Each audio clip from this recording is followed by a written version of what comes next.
Sombre perspective pour qui analyse avec objectivité les aspérités qui meublent le décor de chaque jour au Cameroun. Alors que le chaudron anglophone est encore posé sur les braises brûlantes du séparatisme,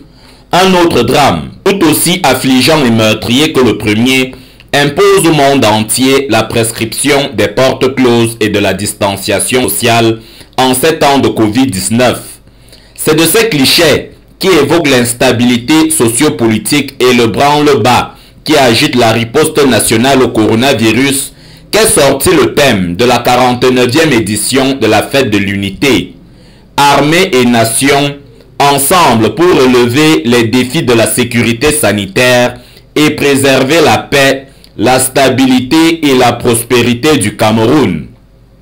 Tout un programme à la périphérie duquel ont germé des réflexions qui questionnent notamment l'état des rapports entre les Camerounais et les galonnés des casernes militaires.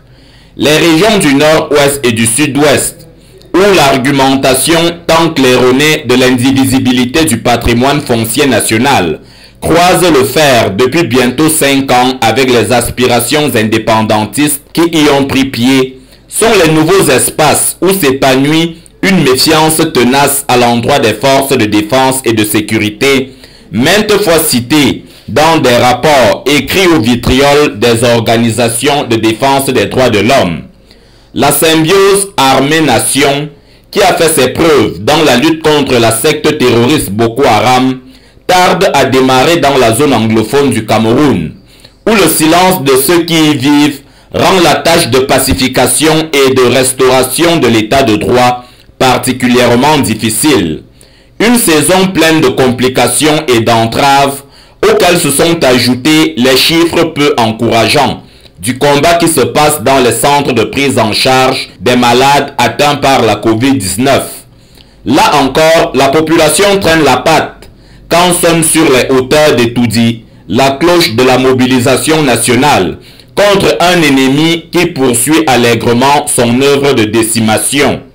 Les promesses non tenues, les incessants épisodes de détournement de fonds, l'accumulation des mauvaises statistiques et récemment encore le parfum de scandales financiers qui plane dans les murs de certaines administrations sectorielles engagées dans la lutte contre la pandémie du Covid-19 au Cameroun ont refroidi une frange considérable de concitoyens désormais convaincus que ce n'est pas de la bouche d'un prévaricateur que peut sortir un mot d'ordre que tout le monde suivra, que ce soit pour le lavage des mains à l'eau coulante et au savon ou encore le recours à la vaccination. Des réalités parmi tant d'autres qui ont provoqué au fil des années une déchirure du corps social camerounais où les barons du Cameroun d'en haut amassent des richesses, s'offrent un train de vie dispendieux et retardent le décollage économique national,